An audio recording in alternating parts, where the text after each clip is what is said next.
Hello, everyone. Welcome to another Tungsten Masterclass, Securing Your Cluster with SSL. My name is Matthew Lang, and I'm VP of Customer Success for the Americas at Continuent. We're going to be talking obviously about SSL, but what is SSL exactly? And how do we deploy SSL in our Tungsten cluster? This is going to be broken up into parts. SSL for the internal cluster communications and deploying SSL for the Tungsten Connector, which allows SQL queries to be encrypted. So let's talk about SSL and a little bit of background about SSL. So what is SSL? What is it used for? Well, for in-flight traffic, it will be encrypted between client and server. So obviously, this is very important for a lot of organizations. One of the more complicated pieces, though, is that it also provides verification that when a server advertises its name, that it really is that server and not another server trying to impersonate it. So we'll see a little bit more about this later. SSL verifies that the server is who it says it is, and there are really two ways to do that. A server can independently be verified by a trusted third party called a certificate authority, or we can automatically trust the server that we know that we have control over and say, yes, we're going to trust this server, and we're going to look at that also a little bit more in depth. Most of the complication with SSL really has to do with this authentication piece. Why use SSL? Pretty much everyone knows why we use this. We have sensitive data and we need it encrypted in flight. We don't want a third party eavesdropping on any of the data, and we don't want that data to be accidentally leaked onto another network. Especially these days, most of us do not have control over all the networks that our data passes through. For instance, cloud, of course, we don't have control over the network. Maybe at the logical level, but certainly not at the hardware level. That goes for code location too. Another company might be managing our network and our equipment for us. So when data is traveling on these public networks that are under the control of organizations, we really don't want anyone to be able to eavesdrop on our data. This is really a requirement for many companies that data in flight is encrypted. Just some examples, anyone in the medical field is most likely going to require encryption for protected health information. There are other reasons too, for instance, PCI compliance for protecting credit card data, and a number of other reasons why we want to protect data and have it encrypted from client to server and vice versa.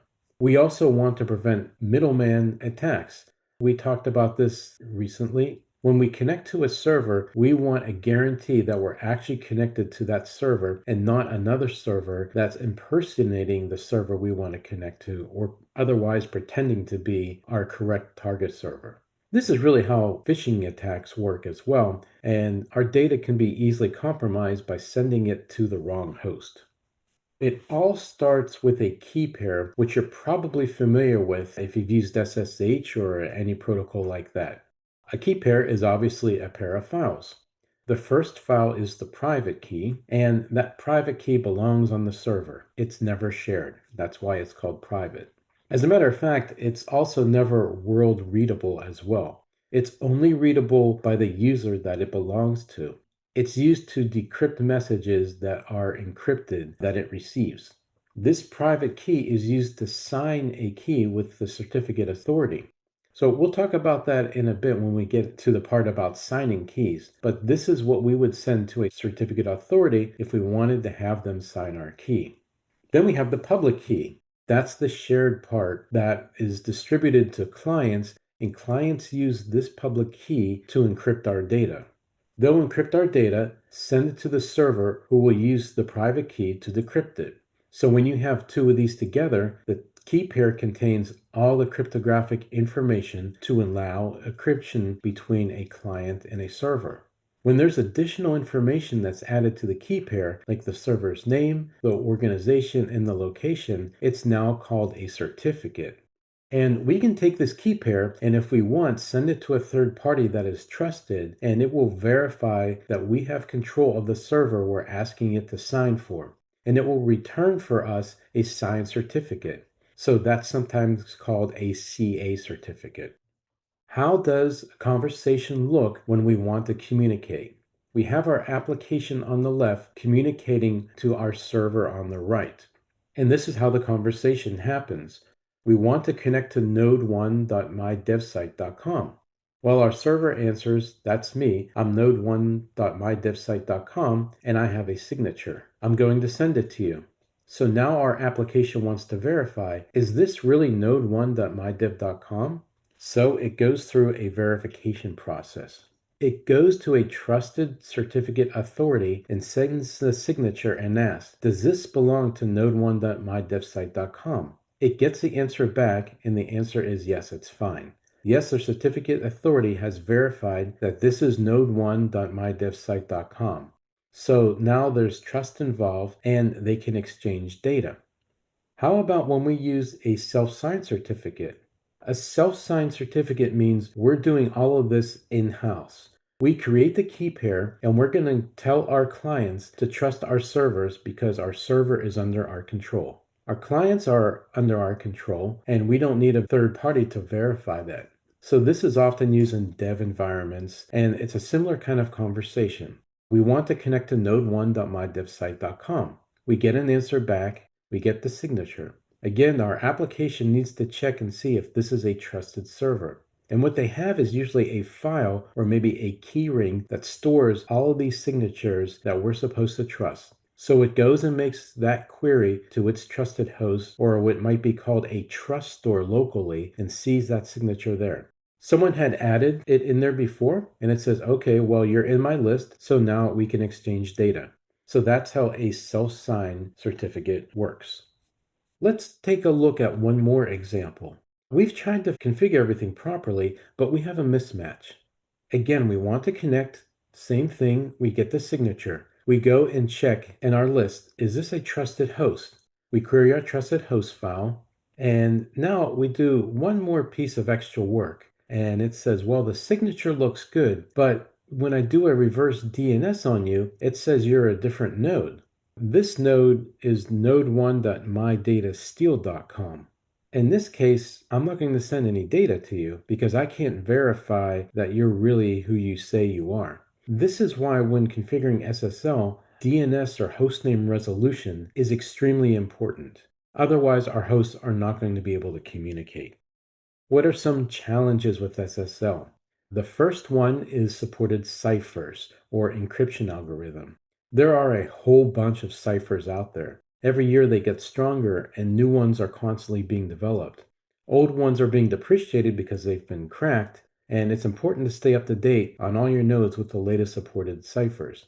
So your distribution might include that as well.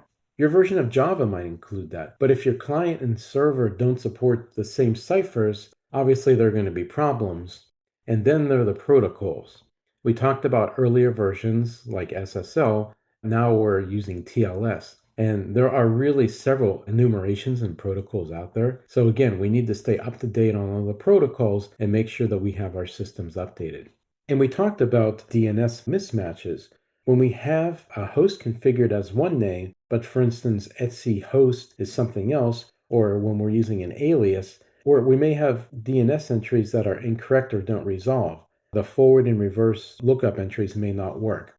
All these things are going to make it very challenging when we try to communicate with SSL. And the reason why that we saw before is when we're forcing SSL, we are supposed to trust the host that we're talking to. So we want to know that the host that's advertised is really the host that it says it is. So we use DNS to help us do that. There are also different types of certificates, and that also gets pretty confusing. And then finally, the last thing is when we're trying to configure SSL and we're having issues, we don't get good error messages. And there are a couple of reasons for that. One, of course, is by design. If you're trying to connect to a secure server and there are helpful error messages, that could actually help an attacker figure out, okay, how can I connect to this server? So we don't want to give an attacker too much help when it comes to connecting via SSL. But another thing too is if we can't make that initial connection due to any of the above, then it's hard to give a meaningful error message. We simply cannot make a connection. So these are some of just the challenges that when working with SSL, you might encounter. Well, let's talk about using certificates with Java. This is important for our purposes because the manager, connector, and replicator are Java processes. Therefore, we need to know how certificates work in Java.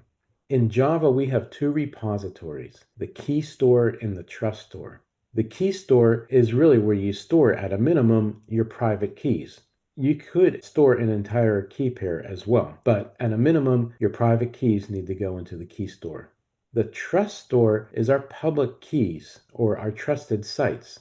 So when we want to trust a site, we put that site's public key into the truststore on the client. These key stores are normally password protected, and that's just one extra layer of security as well. There's a Java tool, and it's included with the Java distribution, to manage these key stores, and it's called KeyTool. And in general, if you want host 1 to connect to and also trust host 2, we simply put host 2's public key into host 1's trust store. So we're going to trust host 2. And this should sound familiar. This is exactly the way we set up SSH, with the difference being that we're using key stores and trust stores instead of flat files. So what if we have many hosts that we need to connect to and trust each other, which is what we have in Tungsten Cluster? You may have already done something like this with SSH. When you need SSH to connect to a lot of hosts, you share keys. We create a key pair on host 1. We then add the private key to a key store and add the public key to a trust store, and then we just copy the key store and trust store from host 1 to all other hosts. So now all hosts will be using the same key pair. This same private key and same public key, it's pretty straightforward. Everyone's using the same files, therefore we can all connect to each other. So now SSL within Tungsten Cluster. These are all the data streams used in Tungsten clustering. If we look at this diagram, we have a bunch of processes that communicate with each other. We have internal cluster traffic, and those are the dotted blue lines. That's directed from the manager, and this is basically intra-cluster communications. There's typically nothing private about this. It's usually just heartbeats and telling other components about any events within the cluster. So it's not a high priority for SSL, but just in case, we may want to encrypt it. Then we have our replication traffic, or THL. That could possibly contain some private data. It's going to contain all the queries from the primary that need to go to the replicas.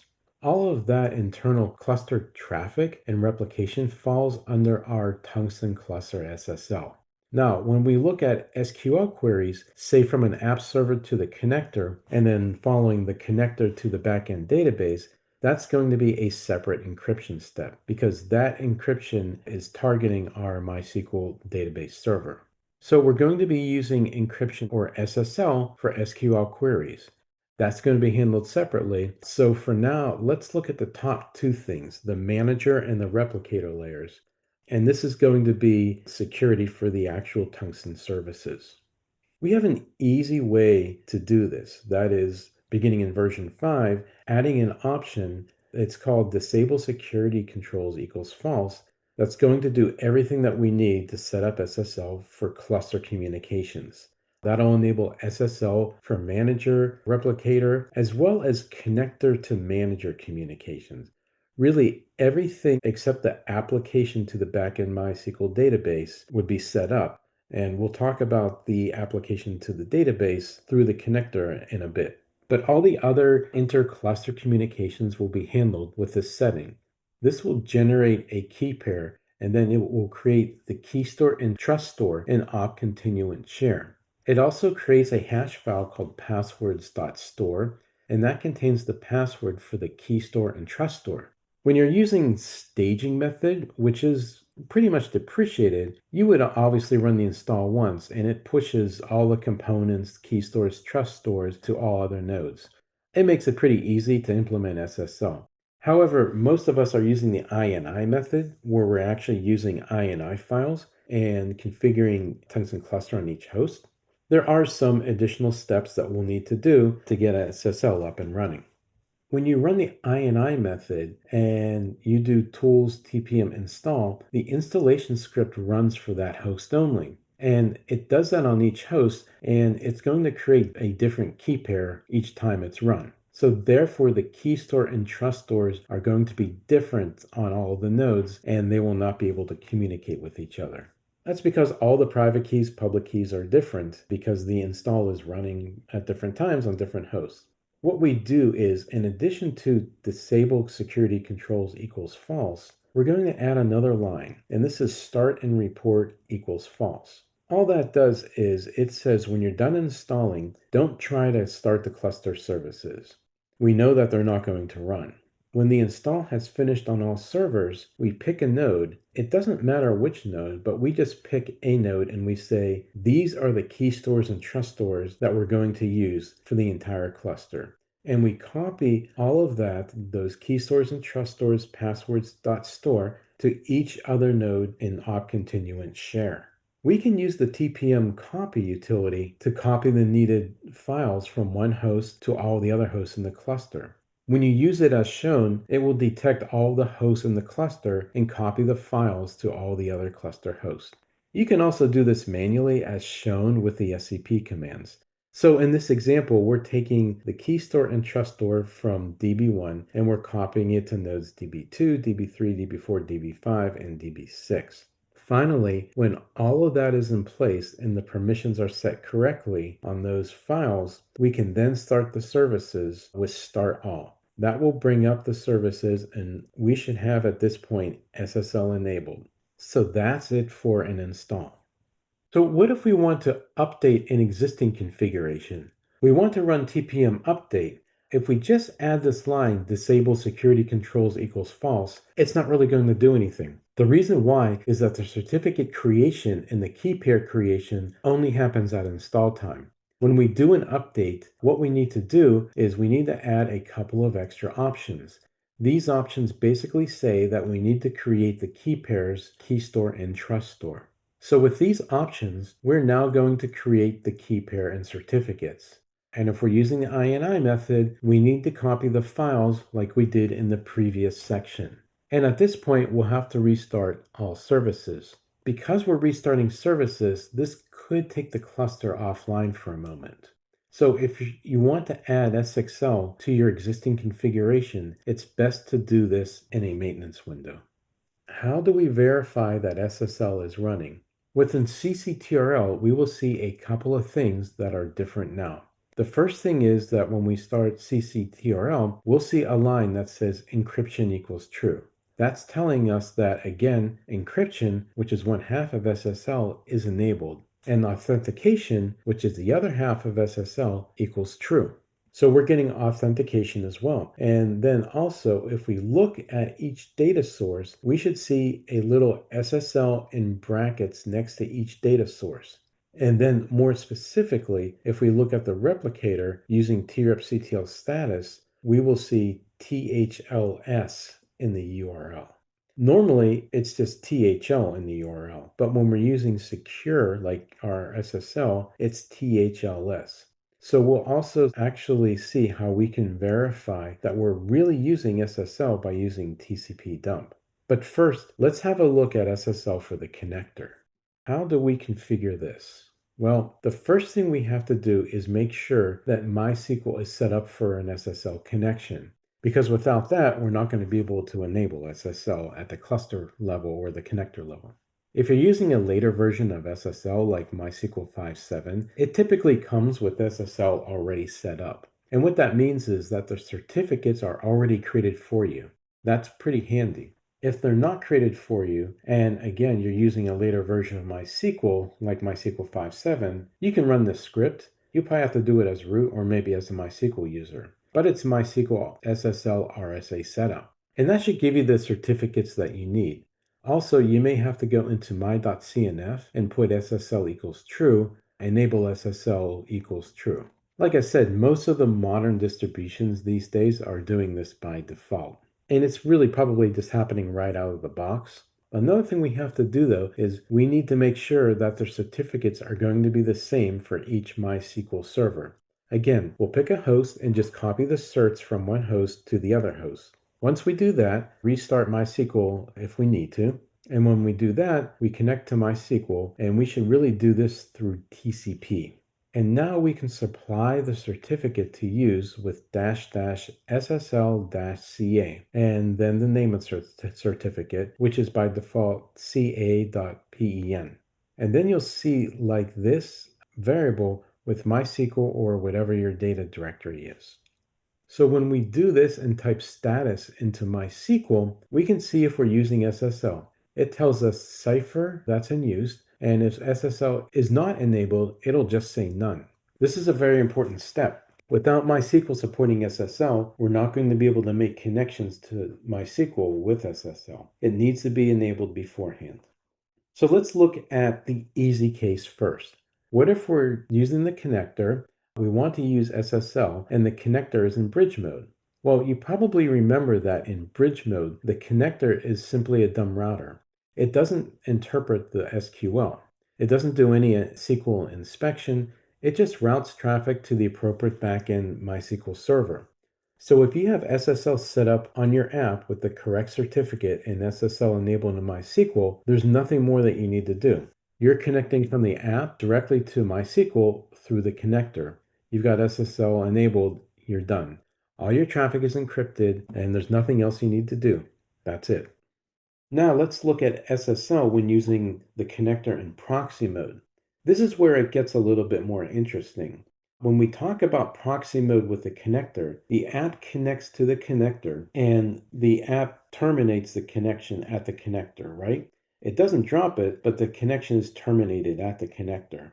And then the connector establishes a new connection on behalf of the app server to MySQL. So now there are two places that we need to verify that we're using SSL. From the app server to the connector is one path for SSL, and then from the connector to the database is another path for SSL.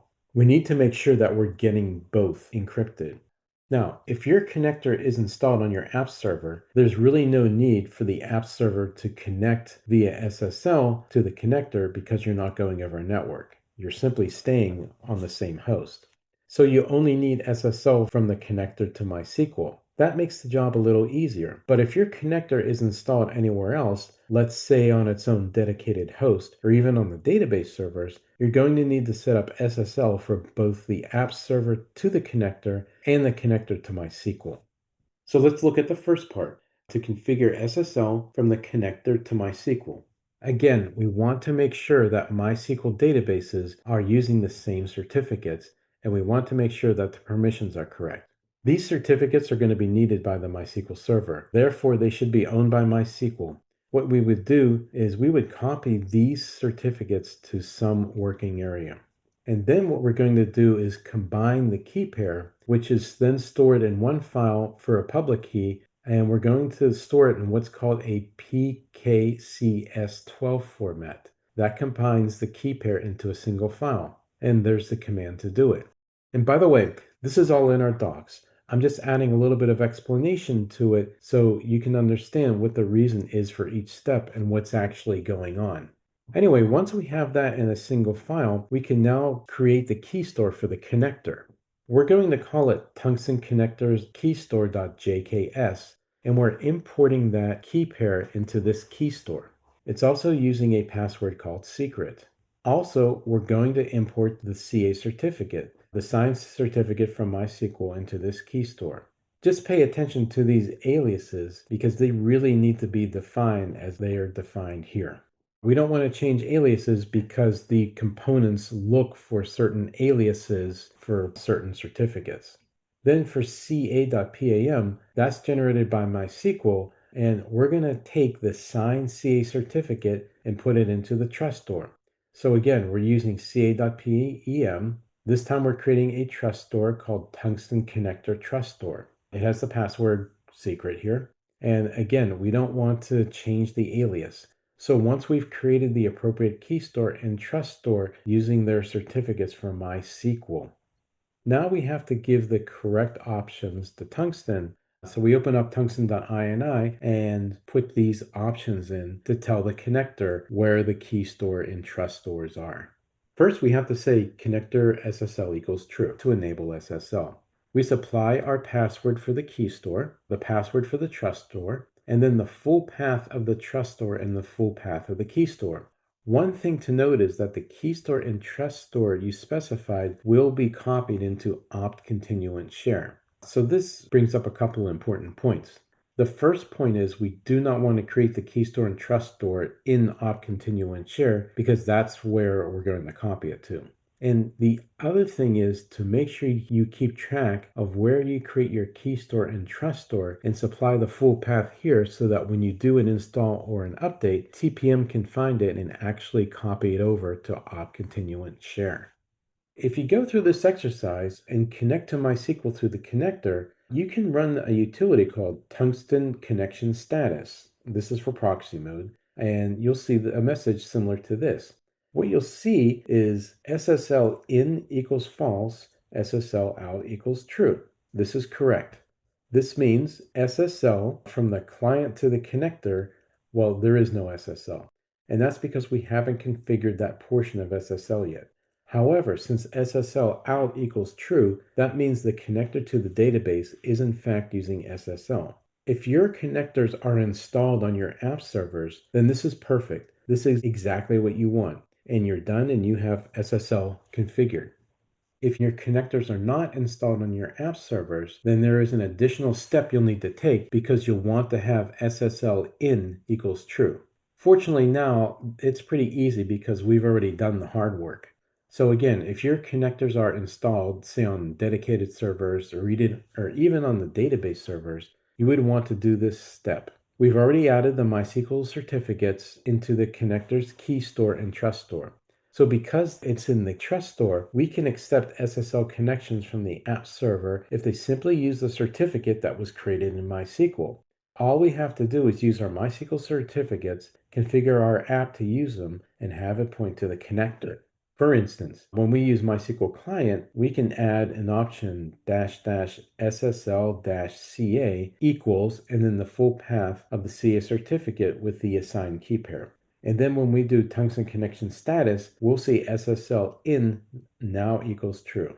And of course, SSL out equals true because we've already configured that. So by doing this, we have all stages of SSL configured from app to connector and connector to database. So besides these messages telling us that we've configured SSL, what if we want to look a little bit more closely and see for ourselves, is SSL configured? The easiest way to do this is by using tcpdump. Let's have a look at a connector session. We're going into MySQL and typing show databases. And this is on our primary data source. We have tcpdump running. This is a pretty straightforward command, although you can get pretty fancy with tcpdump. But all this is doing is listening for anything coming in on port 13306, which is what MySQL is listening on. And then -A means we're going to dump the packets in ASCII so we can actually inspect them. So if we have this and run show databases and look at the dump here, we can pretty much see plain text what's going on here. This is obviously not SSL and not what we want. If we see any sort of identifiable characters or strings, anything that we can identify or detect, we know that SSL is not enabled. If we go through the exercise that we just talked about and enable SSL for the connector, our TCP dump is going to look much differently. If we look at this TCP dump, there's nothing in here in the dump that we can figure out what it is. We cannot figure out any of the SQL commands.